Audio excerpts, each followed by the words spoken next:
memberikan kecukupan Islam untuk kita menempuh jalan raya kehidupan alam dunia kita masing-masing. Yang dengan nikmat tersebut alhamdulillah sampai hari ini kita masih istiqamah menjalankan apa yang diperintah Allah, apa yang diinstruksikan oleh Nabi besar Muhammad sallallahu alaihi wasallam, bahkan raga kita mampu menghindar dari apa yang dilarang oleh Allah Subhanahu wa taala.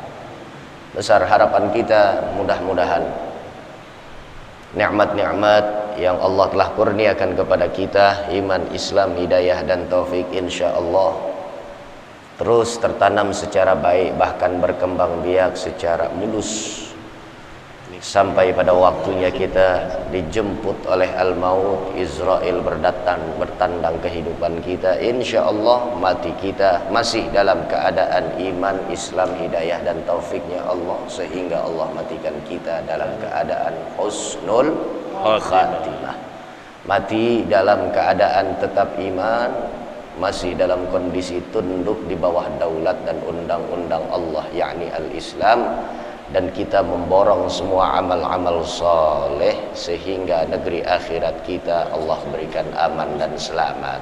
Amin ya rabbal alamin. Para jamaah sekalian yang dimuliakan Allah Subhanahu wa taala, salah satu di antara sekian banyak cara merawat iman Islam yang Allah telah berikan kepada kita adalah kita terjemahkan kenikmatan tersebut dengan wujud syukur. Wujud syukur ini adalah dengan kita duduk di dalam majlis ilmu, dengan kita memakmurkan rumah Allah Subhanahu wa taala, yakni Masjid Jami' Al-Atiq yang sama-sama kita cintai. Ya, oleh karenanya jangan sampai pernah putus kita duduk di dalam majlis ilmu, dimanapun tempat majlisnya, sejauh itu perintah Allah Subhanahu wa taala. Majlis yang begitu dimulia, disuka oleh baginda Nabi besar Muhammad sallallahu alaihi wasallam, tetaplah berpegang teguh dengan majlis ilmu, ya. Sehingga kita punya orang tua, guru kita bersama, Abuya bilang, niatin hidup, ya Allah, aku ngaji nggak berhenti sampai mati. Ya Allah, aku niat ngaji nggak berhenti sampai mati. Masya Allah, mudah-mudahan tuh niat kita diijabah oleh Allah Subhanahu wa ta'ala. Amin ya rabbal. Para jamaah sekalian yang dimuliakan Allah, mari sama-sama kita memulai kajian kita pada malam hari ini dengan mengawalinya melalui proses tahsinul Fatihah, perbaikan, upaya pembenahan, mempercantik kualitas bacaan suratul Fatihah kita. Silahkan dibuka surah Al-Fatihah kita masing-masing. Quran yang sudah ada di hadapan kita, dalam genggaman kita, silahkan dibuka. Kita baca tidak dengan sandaran dan hafalan kita. Semua kita sudah hafal surah Al-Fatihah. Namun permasalahannya adalah baik dan benarkah sudah bacaan kita, atau masih dalam kualitas beberapa tahun yang lalu. Kita punya kualitas Fatihah nggak berkembang. Ayo sama-sama kita membenahi bacaan suratul Fatihah kita. Lemparkan pandangan kita kepada setiap tumpukan huruf yang tersusun rapi di dalam suratul Fatihah, dari ayat 1 sampai ayat ke-7. Kita dahulukan dengan isti'adzah. A'udzu billahi minasy syaithanir rajim. Sama-sama, 1, 2, 3. A'udzu billahi minasy syaithanir rajim. Bismillahirrahmanirrahim. Bismillahirrahmanirrahim. Alhamdulillahi rabbil alamin. Alhamdulillahi rabbil alamin. Ar-Rahmanir Rahim. Ar-Rahmanir Rahim. Maliki yaumiddin. Maliki yaumiddin. Iyyaka na'budu وإياك نستعين إياك نعبد وإياك نستعين اهدنا الصراط المستقيم اهدنا الصراط المستقيم صراط الذين أنعمت عليهم صراط الذين أنعمت عليهم غير المغضوب عليهم ولا الضالين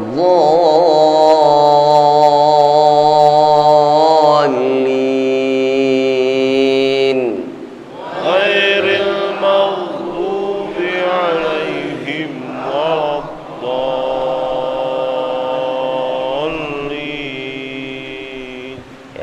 آمين يا رب العالمين.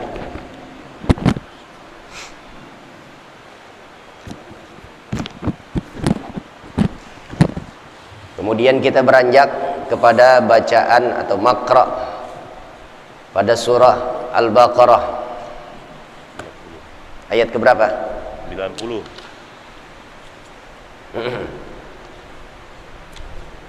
90.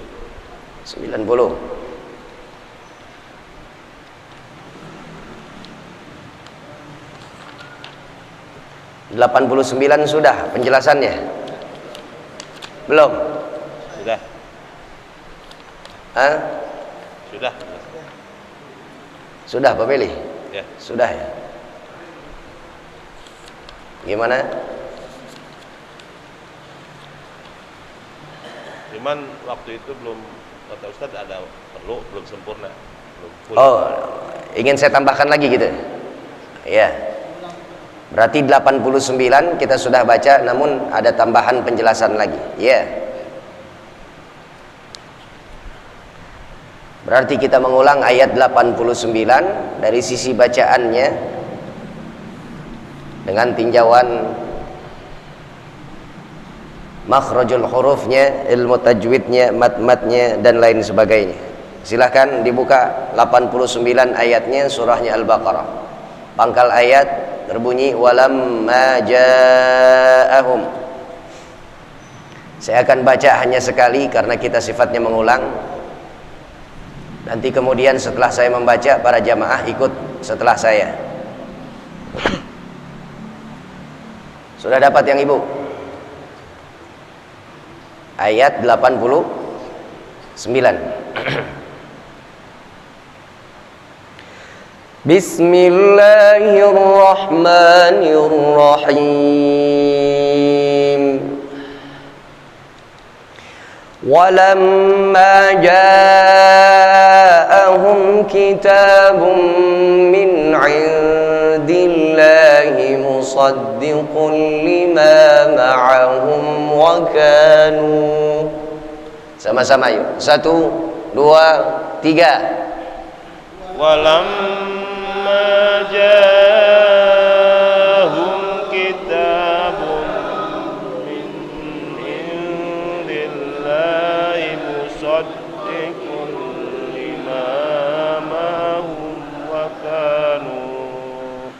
wa kanu min qablu yastaftihuna 'alal ladzina kafaru. 1, 2, 3. wa kanu min qablu yastaftihuna 'alal ladzina kafaru falamma ja'ahum ma 'arafu kafaru bih. 1, 2, 3. falamma ja'ahum ma 'arafu kafaru bih. Kafaru bih ada haknya. Fala'natullahi 'alal kafirin. 1, 2, 3. Fala'natullahi 'alal kafirin. Iya. Coba kembali dibaca terjemahnya.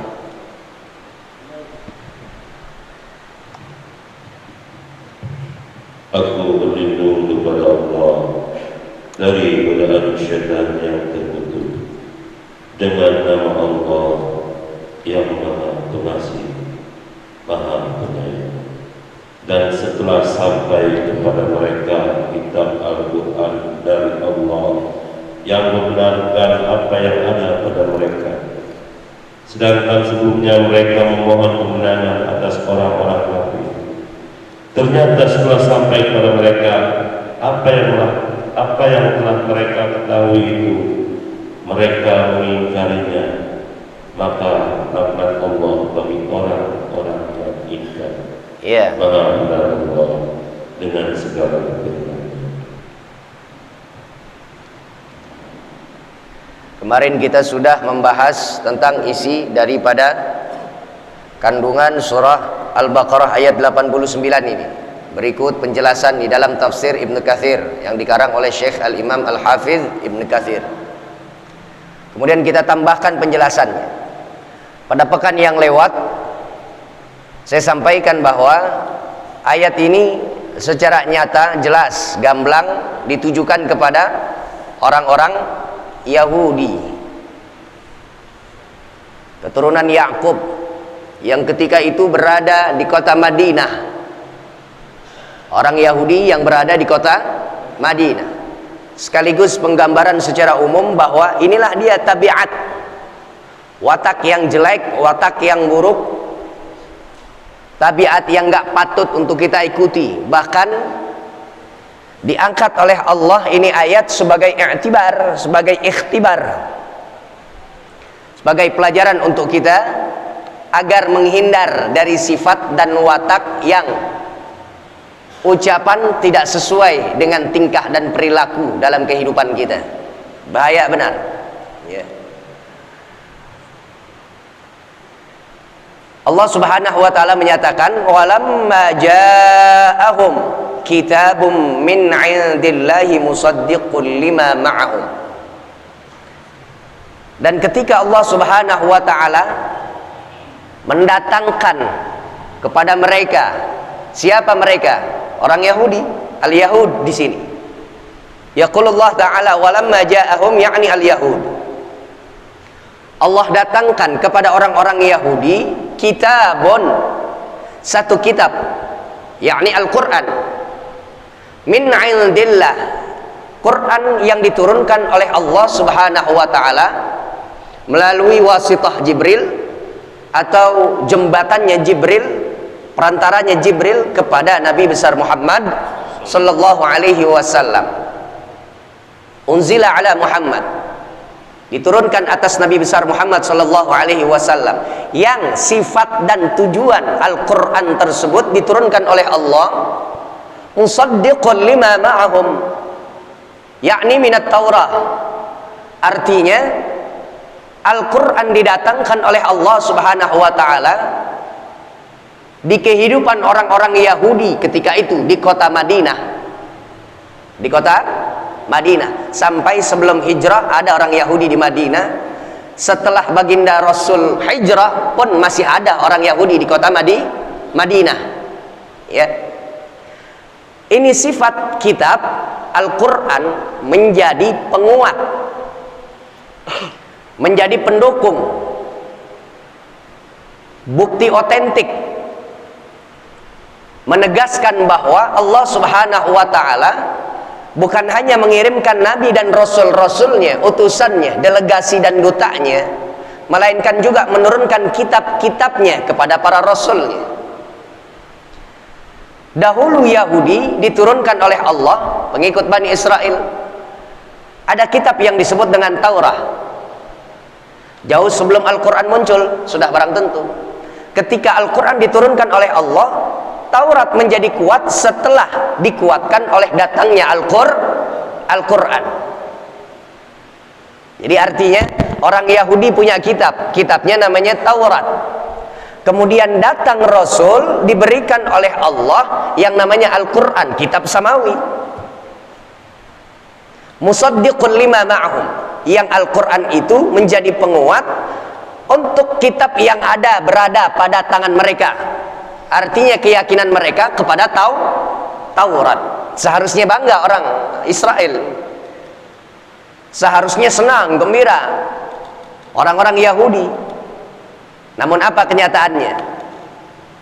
Musaddiqul lima ma'hum wa kanu min qablu yastaftihuna 'alal ladzina kafaru. Bahkan dengan kedatangan Al-Quran dari sisi Allah kepada tangan baginda Nabi besar Muhammad sallallahu alaihi wasallam, dahulu orang Yahudi seringkali punya kebiasaan memohon kepada Allah Subhanahu wa taala, meminta kepada Allah agar ketika nanti datang utusan Allah yang terakhir, mereka meyakini ada dan akan datang nabi akhir zaman, yang mereka memohon kepada Allah agar nabi tersebut ketika muncul dan diutus oleh Allah Subhanahu wa taala menjadikan keberadaannya penguat untuk kekuatan mereka, orang-orang Yahudi, Bani Israel di kota Madinah. Karena ketika itu kaum Ansor, penduduk orang-orang Madinah, sebelum datang Nabi masih dalam keadaan jahiliyah, musyrik. Dalam keadaan jahiliyah, musyrik mereka. Orang Yahudi dengan orang musyrik Arab, kemudian dia saling bertengkar. Dia berantem habis-habisan. Perang dingin jadi, perang panas juga jadi, gitu kurang lebih. Sering tempur, sering perang. Orang Yahudi biasa dia memohon kepada Allah, ya Allah, ketika engkau munculkan nabi terakhir, maka jadikanlah kekuatan kami bertambah. Artinya orang Yahudi bahasa kita ngandel. Dengan datangnya nabi, kemudian sudah barang tentu nabi akan menguatkan kekuatan mereka. Barisan mereka akan dapat potensi kemenangan ketika melalui peperangan demi peperangan melawan orang-orang ahli Madinah, penduduk asli kota Madinah. Aus Khazraj begitu kurang lebih, fam dan marganya yang berkuasa di kota Madinah. La haula wala quwwata illa billah. Falamma ja'ahum, tapi ternyata ketika Allah datangkan kepada mereka sosok yang mulia nan agung, budi pekertinya luhur, habis-habisan Allah puji dan sanjung kekasihnya Nabi besar Muhammad sallallahu alaihi wasallam dengan ungkapan wa innaka la'ala khuluqin azim. Sungguh engkau ya Muhammad berada pada budi pekerti yang begitu mulia, akhlak yang indah, indah di mata musuh, bahkan juga teduh di hati para sahabat-sahabat. Didatangkan oleh Allah Nabi Muhammad ma'arafu, yang mereka semuanya sudah tahu, kafaru bih, justru malah mereka banting setir, balik kanan, bubar, nggak beriman kepada Rasul. Bahkan mereka mengingkari kedatangan Nabi besar Muhammad sallallahu alaihi wasallam. Cuma apa karena alasan nih kira-kira? Apa sebabnya? Diutusnya Nabi terakhir bukan dari kalangan mereka, orang-orang Yahudi, tapi dari bangsa Arab. Kan cuma beberapa Rasul dan Nabi Allah yang diutus, diangkat, dipilih oleh Allah dari bangsa Arab. Bahkan kalau kita melihat susunan atau urutan secara garis keturunannya, Nabi Ibrahim dua bos, Siti Sarah, Siti Hajar. Dari Siti Hajar ada keluar Ismail, punya keturunan. Dari Ibrahim dengan Siti Sarah keluar yaitu Ishak. Satu bapak lain mak, satu bapak lain mak, lain pos, lain ibu. Tapi Ishak dengan keturunan-keturunannya sampai Daud juga, Nabi Allah Yakub ini, Israel yang sesungguhnya, kekasihnya Allah, Allah pilih sebagai orang pilihannya, membuahkan anak sebanyak 12 anak, termasuk Yahuda, Yusuf yang satu emak dengan siapa? Bunyamin. Lagi keturunannya sampai Nabi Allah Isa, Sementara dari sisi keturunan Nabi Allah Ibrahim dengan Siti Hajar, dari Ismail baru keluarlah Nabi besar Muhammad sallallahu alaihi wasallam. Pokoknya satu. Siapa? Nabi Ibrahim Khalilullah. La haula wala quwwata illa billah. Cuma gara-gara mereka menyangka bahwa utusan Allah itu diangkat, diutus, dipilih oleh Allah dari kalangan Bani Israel juga, ternyata Allah utusnya Nabi Muhammad yang bukan dari kalangan mereka, tapi dari kalangan orang Arab, dari Bani Hashim. Itulah yang menyebabkan mereka akhirnya menolak kedatangannya, bahkan kenabian Nabi besar Muhammad sallallahu alaihi wasallam. Sampai di sini Allah tutup ayat 89, fala'natullahi 'alal kafirin. Besar kebencian Allah, besar laknat Allah bagi mereka orang-orang yang tidak mengakui kenabian Nabi besar Muhammad sallallahu alaihi wasallam. Padahal simpel banget. Kalau memang mereka meyakini Taurat dengan seutuh-utuhnya isi kandungan Taurat, Allah memilih Nabi Muhammad bukan dari bangsa mereka, maka yang mereka harus perhatikan sesungguhnya adalah siapa yang mengutus itu Nabi. Jawabannya adalah Allah. Seharusnya mereka jalankan, dengar, taat, kan begitu? Bu, ada ucapan orang Arab bilang begini, unzur ma qala wala tanzur man qala. Dengar, perhatikan, analis indahnya satu ucapan, manfaatnya satu ungkapan.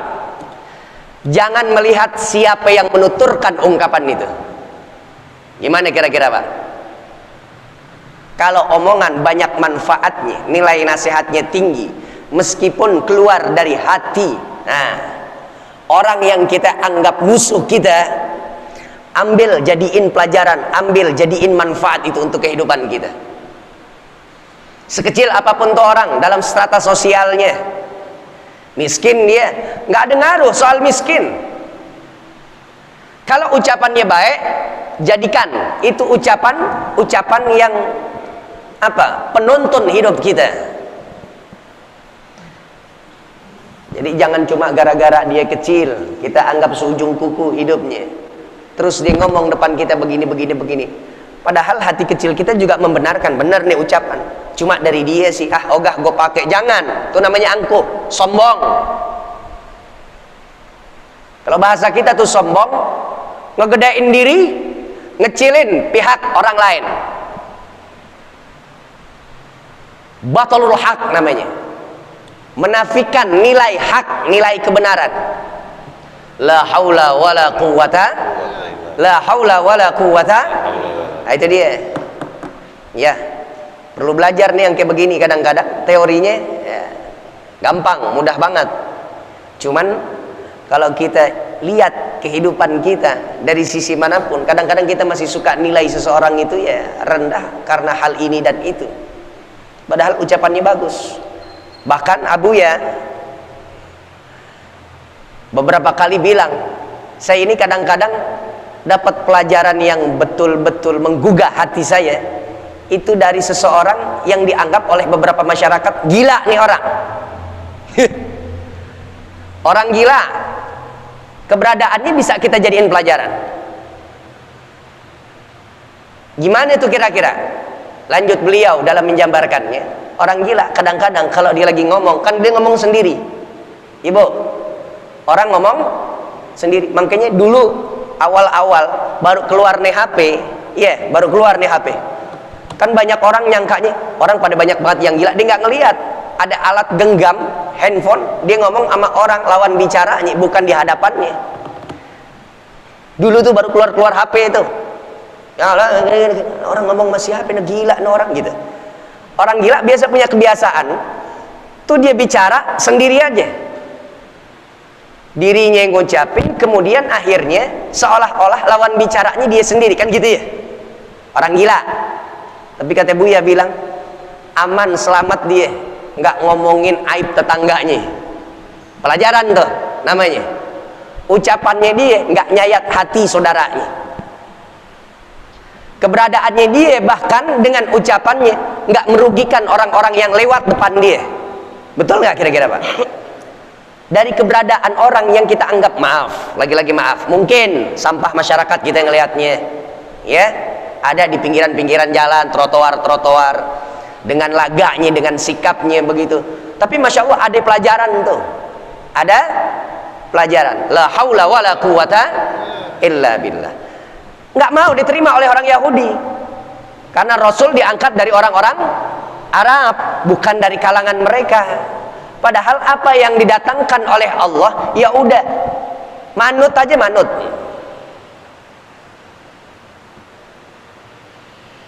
Sampai dulu pada sejarahnya Nabi Allah Adam, ini sadar atau enggak, jangan-jangan kita masih memiliki sifat syaitaniyah, sifat iblis dalam hati kita. Para jamaah,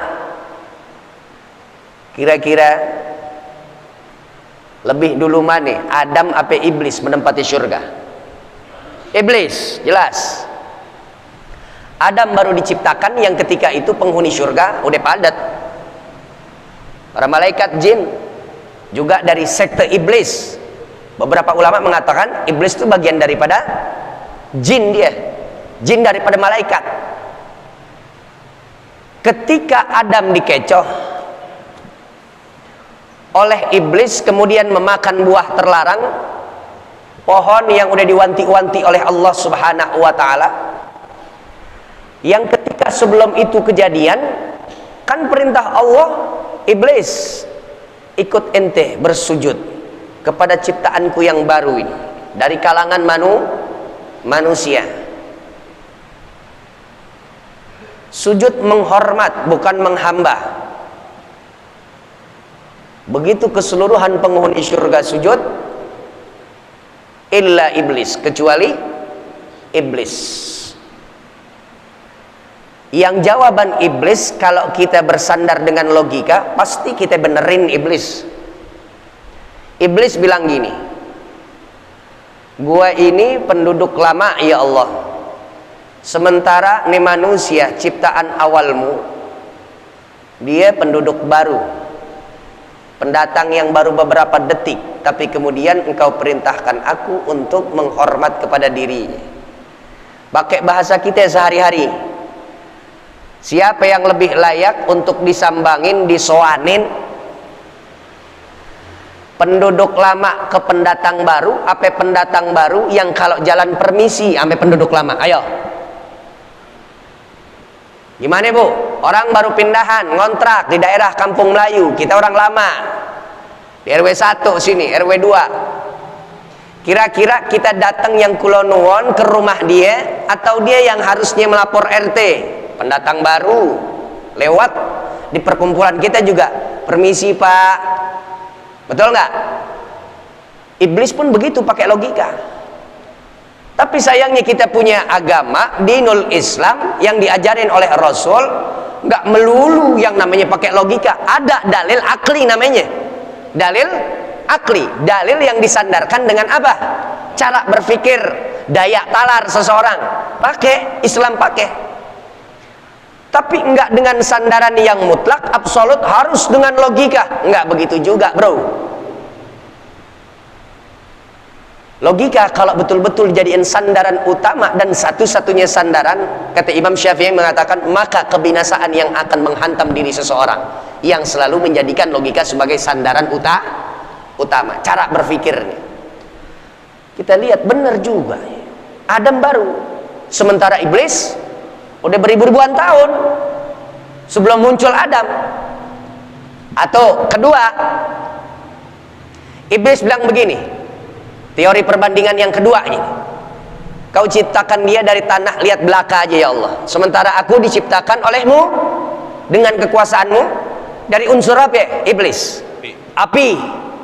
Mana yang lebih kuat, mana yang lebih mulia, mana yang lebih kokoh? Ayo banding, api apa tanah liat? Api. Diajak lagi logika, iblis tuh. Memang yang suka ngegelitik hati kita kan iblis. Oh iya juga ya. Oh iya juga. Makanya jangan sampai kita kekecoh. Jangan sampai kena kita tipu-tipu. Ini zaman saat ini zaman yang lagi banyak tipu muslim. Apa juga palsu. Kesaksian palsu. Ya, identitas palsu. Sampai ijazah juga palsu. Tah ijazah siapa itu? Kalau kita punya kata-kata yang kita benarkan dalam hati, tapi itu logika, awas, hati-hati. Kalau nggak pinter-pinter nimbangnya dengan mata batin, mata hati, nggak bakalan berhasil kita kasih penilaian. Pakai mata kepala aja. Berapa kali mata kepala kita ketipu, padahal kita sendiri yang lihat kenyataannya begitu, tapi tertipu juga kita. Nih, mata batin. Ya. Unsur api dengan tanah liat, unsur api lebih unggul. Makanya ucapannya diabadikan oleh Allah tuh iblis dalam Al-Quran. Khalaqtani min nar. Aku diciptakan olehmu dengan kekuasaanmu dari unsur api, sementara dia dari tanah liat belaka. Aku lebih mulia ya Allah. Makanya enggan dia, aba wastakbar. Dia mengingkari perintah Allah. Seolah-olah Allah bilang begini, iblis, ini bukan lagi saat dan momentumnya ente banding-banding, ente ane ciptain dari unsur api sementara Adam dari api. Bukan siapa yang datang lebih dulu, bukan yang datang belakangan, bukan. Tapi ini adalah perintahku. Sampai iblis lupa. Bukan perbandingan yang seharusnya dijadiin sandarannya, tapi lihat perintahnya itu dari mana. Seperti Uzair juga dipesenin sama Allah, Uzair jangan lihat dosa kecilnya, jangan banding, oh ini dosa besar, ogah, ini dosa kecil, nggak apa-apa deh, jangan. Nabi Uzair, Isa dipertuhan oleh kaum Nasrani, Uzair dipertuhan oleh orang-orang Yahudi. Jangan lihat dari kecilnya, lihat kepada siapa Anda melakukan tindakan dosa. Kepada Allah. Pokoknya segala sesuatu kalau kita balikinnya kepada Allah. Ini perintahnya perintah Rasul, pokoknya telan bulat-bulat. La haula wala quwata. Sama orang Yahudi pun demikian. Dia enggak melihat bahwa dia diberikan amanah oleh Allah untuk mengimani Taurat, kemudian diperkuat dengan Al-Quran. Belum kelihatan sosok Nabi akhir zamannya dari kalangan mana, entah dari diri mereka atau dari bangsa yang lain. Ketika dari bangsa yang lain, ini garisan dari Allah, maka seharusnya dia manut aja atas perintah Allah. Kafaru bih, dia mengingkari, dia nggak terima ajarannya Rasulullah Shallallahu Alaihi Wasallam. Sampai akhirnya kan di dalam kitab tafsir Ibn Katsir kemarin sudah saya sampaikan, orang-orang Ansar tuh bilang begini, kurang lebih kalau bahasa kita ngelewein gitu.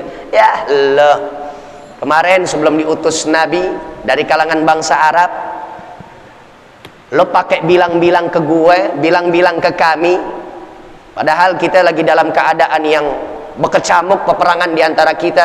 Lo nungguin ada sosok yang menjadi penguat kekuatan kalian. Kalau kalian nanti diutus, kalian nanti akan menerima kedatangan Nabi, kemudian itu Nabi bisa menjadikan kalian menang atas kami. Giliran udah ada nabinya, ente malah justru ingkar. Payah ente, itu kata orang-orang Ansor, kata orang Madinah. Pelajaran yang bisa kita ambil, intisari dari ayat 89. Kalau Allah sudah jelas mengatakan fala'natullahi 'alal kafirin, laknat Allah itu berlaku atas mereka orang-orang yang kafir terhadap ajaran agama Allah, baik Allahnya atau Rasulnya atau kitab yang diturunkan oleh Allah kepada pegangan tangan para nabi dan Rasul-Rasulnya Allah Subhanahu wa ta'ala. Jadi nggak main-main rukun iman tuh. Rukun iman yang keberapa, Bu? Iman kepada Nabi. Rukun iman yang keberapa, Pak? Iman kepada Rasulnya Allah. Iman keberapa? Yang kita beriman kepada Allah terhadap kitab-kitabnya Allah. Jadi nggak bisa 1, 2, 3 kita yakinin, yang 4 enggak, 5, 6 kita yakinin juga enggak, harus ke 6-6-nya. 1 enggak terlaksana, yang lain gugur. Cuma satu aja nih. Ini kadang-kadang bingung nih. Kenapa ya? Harus percaya juga dengan qada dan qadarnya Allah. Ini yang paling sulit kan sebenarnya qada dan qadarnya Allah. Karena menyangkut kehidupan kita, Pak. Secara jelas tuh, ya. Yang sering kita rasain. Sampai kemarin saya cerita ya. Tentang ada raja dengan asisten pribadinya yang suka berburu. Kemarin saya ceritain nggak? Belum. Qada dan qadarnya Allah. Yang namanya musibah kadang-kadang kayak saya bilang kemarin itu kayak duren, betul. Luarnya nggak enak dilihat, berduri. Kalau ada orang, bukan orang Indonesia, orang jauh, orang lain negara, yang kira-kira nggak kenal duren. Kalau kita bawain duren kepada orang yang nggak kenal duren, nggak tahu duren, kira-kira gimana dia punya komentar? Ngeri dia. Karena dari tampilan luarnya aja duri, tajam.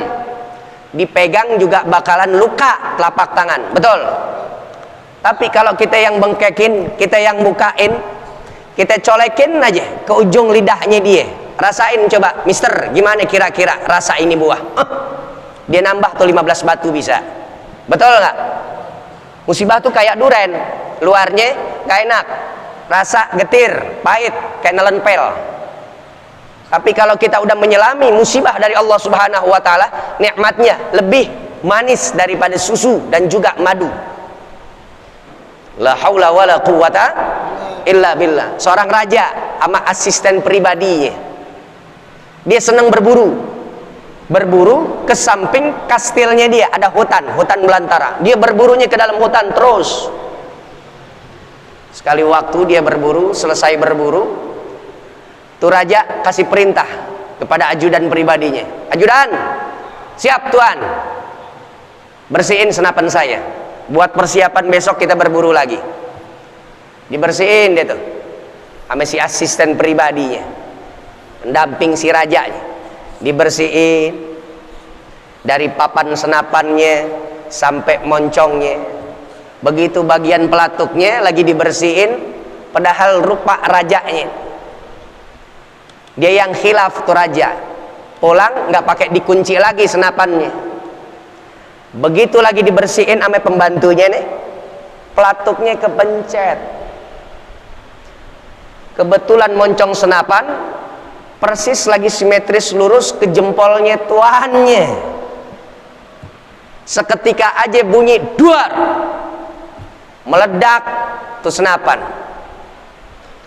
Dilihat kemana arahnya, nggak taunya yang teriak rajanya. Aduh, sakit, kata raja. Sambil megang jempolnya, dilihat berdarah jempol tuh raja. Ulah siapa?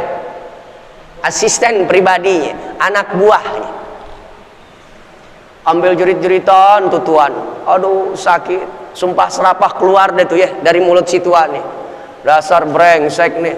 Orang dari kecil gue gedein, gue kasih makan, hidupnya di samping gue mulu, begitu. Panggil pengawal, pengawal sini, masukin dia ke dalam penjara bawah tanah. Udah bikin bonglak jempol gue. Datengin juga dokter, kata dokter, tuan ini nggak bisa begini, ini harus diamputasi, cuma atu doang, jempolnya doang. Kaget, shock, nih tuan. Ya udah, lama-lama ikhlas juga. Buntung tuh cerita singkatnya. Buntung jempolnya, hilang jempolnya. Gara-gara apa ya? Ketembak. Begitu dimasukin, hari berikutnya, namanya hobi pak. Namanya hobi. Oh elah, kalau namanya hobi itu, keadaan kayak gimana juga kita bela-belain. Ya. Ada waktu sedikit, saya hobi karambol. Samping masjid langsung cari musuh main kerambol, hobi namanya juga. Nggak ada asisten pribadinya, berangkat juga tetap dia berburu ke hutan dekat istananya dia. Tapi sayangnya dia lupa ketika masuk ke dalam hutan belantara tersebut, biasanya ditemenin sama asisten pribadinya, sekaligus fungsinya dia sebagai navigator, petunjuk arah. Karena dia berangkat sendiri, akhirnya nggak ada yang nunjukin arahnya. Dia ke kanan aja, ke barat aja. nggak bisa pulang, nyasar. Begitu nyasar, qadarullah, dia ketemu dengan satu komunitas kanibal namanya. Komunitas kanibal. Apa komunitas kanibal? Manusia yang makan daging manusia juga. Kayak dulu Sumanto tuh. Yang dimakan daging manusia dari jenis dia sendiri. Ditangkap tuh raja, diikat tangannya, kemudian dilucutin pakaiannya sampai nggak ada satu benang pun yang nempel di dalam tubuhnya dia. Kalau bahasa kita, dibugilin, ditelanjangin, ditaruh, diletakkan di atas meja yang gede buat disantap nanti setelah ritual. Begitu mulai ritual, di ujung ritual dipanggillah itu dedengkotnya, raja komunitas kanibal, untuk memeriksa calon santapan makan malam kita semuanya. Tuh kata raja, saya akan ngecek dulu, saya inspeksi dulu. Tuh raja udah nggak bisa bekutik lagi.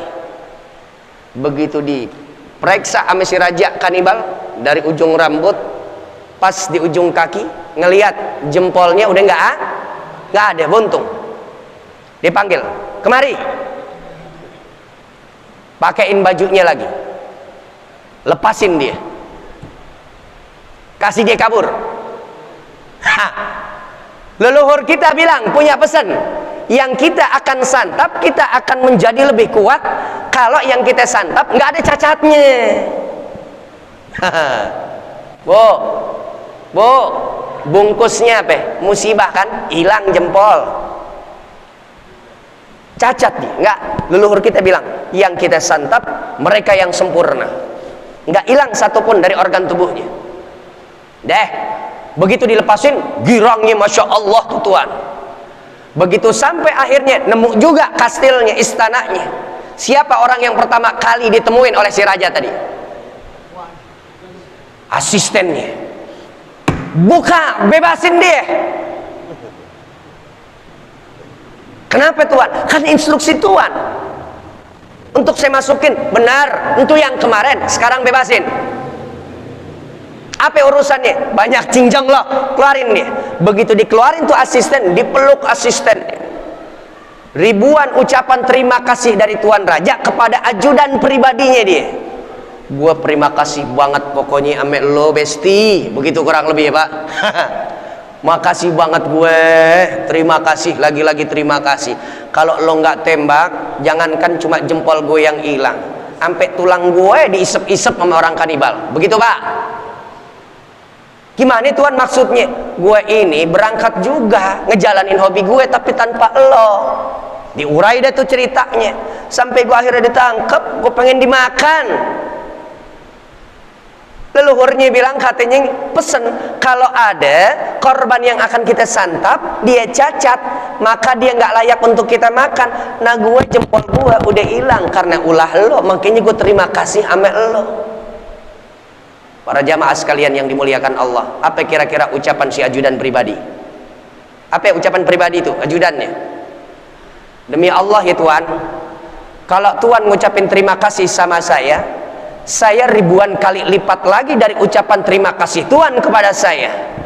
Kalau saya nggak dipenjara sama Tuhan dan saya masih menemani Tuhan untuk berburu, kemudian dua-duanya kita ketangkep, Tuhan bebas, saya yang dipocelin daging saya yang habis dimakanin sama orang kanibal tuh. Betul Pak? Betul Pak? Dua-duanya kena musibah, atau hilang jempol, atau ditahan masuk penjara, tapi kedua-duanya justru selamat. Tuh begitu tuh Allah Subhanahu wa taala mengemas yang namanya musibah menjadi sebuah anugerah. La haula wala quwata illa billah. Makanya nikmatin deh. Ini buat saya omongan juga, kalau para jamaah mengambil manfaat, dinilainya bagus nih ucapan atau nih kisah menggugah hati, jadiin kita punya pegangan hidup tuh ya. Kayak duren, duri di luarnya, manis di dalamnya. La haula wala quwata illa billah. Bukan qada dan qadar dan takdir yang dinafikan, tapi kerasulan Nabi besar Muhammad sallallahu alaihi wasallam yang disangsikan oleh orang-orang Yahudi. Makanya rukun iman ajarin ke anak-anak kita, tanemin secara baik dan benar, jaga dan rawat benar-benar. Rukun iman nggak boleh goyah satupun, nggak boleh hilang satupun. Percaya kepada Allah, para malaikatnya, nabinya, rasulnya, kitabnya. Percaya kepada hari kiamatnya, takdir Allah, ya mau enak mau enggak. Bahkan ya kemarin saya ngajar di daerah Tenabang, saya katakan mengupas daripada doa yang ada di dalam Al-Quran, Rabbana la tuzigh qulubana ba'da idh hadaitana wa hab lana min ladunka rahmah. Surah Al-Imran ayat yang ke-8.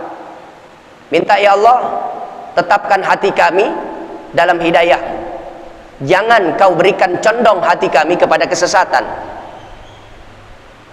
Setelah engkau berikan hidayah, jangan kembalikan kami kepada hal-hal yang enggak bagus menurut engkau. Wa hab lana min ladunka rahmah, kurniakan kepada kami dari sisimu rahmat yang luas. Syekh Mustafa Imarah di dalam sebuah ucapannya pernah mengatakan, bagian daripada rahmat dan kasih sayang Allah ketika Allah mendatangkan musibah kepada hambanya. Bagi orang awam, bagi kita yang nggak ngerti makna secara detail, perintilan terkecil dari sebuah rahmat Allah ternyata masuk musibah. Ya Allah, kan kita anggap rahmat kasih sayang Allah artinya yang nikmat-nikmat, musibah yang nggak enak-enak. Satu dengan yang lainnya itu kontradiktif, kita anggap rahmat Allah dengan musibah. Tapi ada seorang ulama mengatakan bagian dari rahmat Allah itu adalah ketika Allah datangkan musibah kepada salah seorang hambanya yang dicinta. Jelas bu? Paham pak? La haula wa la quwata. Pegang ajaran Nabi. Wa ma atakumur rasulu fakhudhuhu wa ma nahakum anhu fantahu. Apa yang didatangkan oleh Nabi, ambil. Yang dilarang oleh baginda Rasul, jauh-jauhin. Ya, sekarang bulan Maulid banyak bertebaran mutiara hikmah mengenal sosok baginda Rasul. Nggak usah atau abaikan saja, cuekin, acuh tak acuhkan ucapan orang yang menyangkal bahwa Maulid itu adalah bagian daripada hal bid'ah dan kesesatan.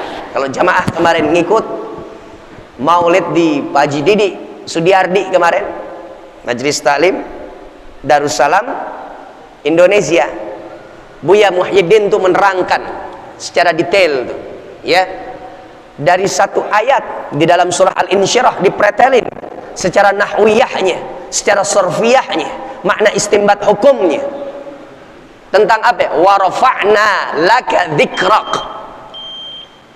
Wa rafa'na laka dzikrak. Di dalam surah apa itu? Al-Insyirah. Alam nasyrah. Masya Allah. Ya, banyak bulan Maulid sekarang, hikmah-hikmah Maulid banyak yang bisa kita jadikan sebagai sandaran hidup kita, pegangan hidup kita.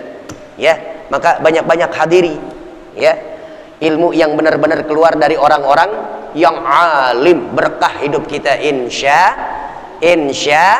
Allah. Jangan tertipu, lagi-lagi jangan tertipu. Logika tuh masya Allah, lagi-lagi logika tuh masya Allah. Ada kelompok orang yang bilang nggak pernah dilakuin oleh Nabi. Perayaan Maulid kayak begini ini nggak ada di zaman Nabi. Secara logika benar juga, ya. Lah, orang nabinya meninggal kemudian baru ada kok. Betul? Betul, Pak? La haula wala quwata. Beginilah dia orang sekarang. Baru baca beberapa kitab, baru mempelajari Islam itu baru beberapa saat saja, berani bicara di hadapan orang banyak. Ulama salaf kita dulu nggak demikian.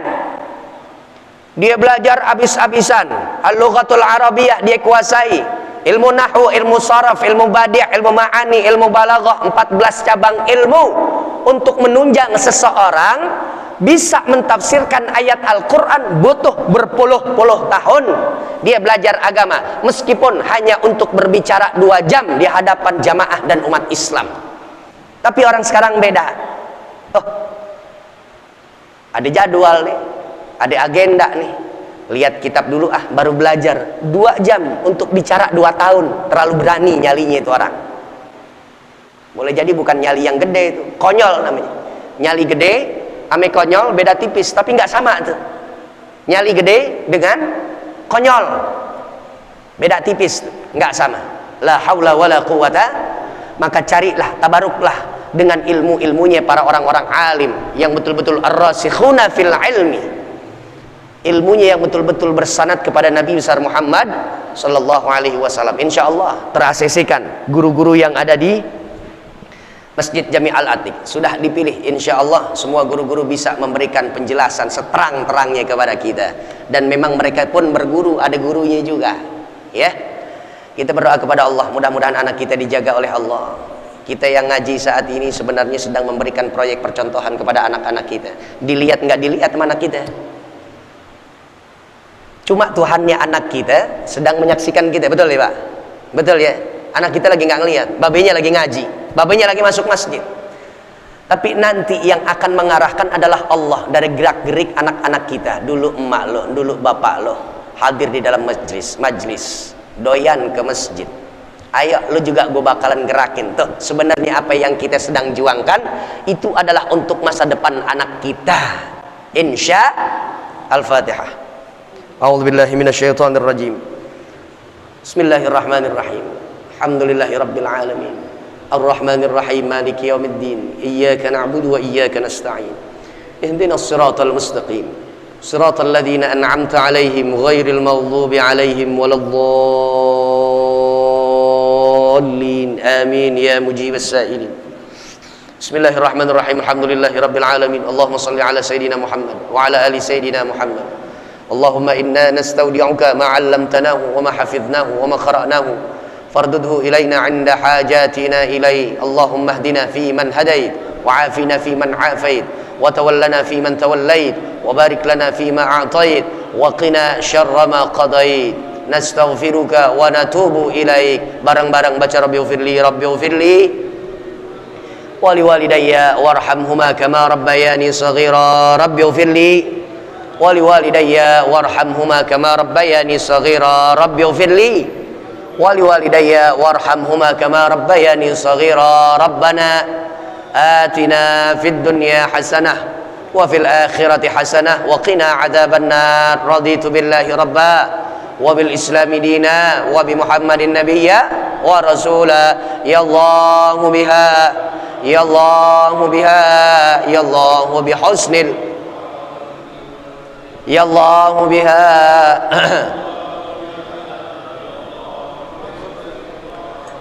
ya Allah biha.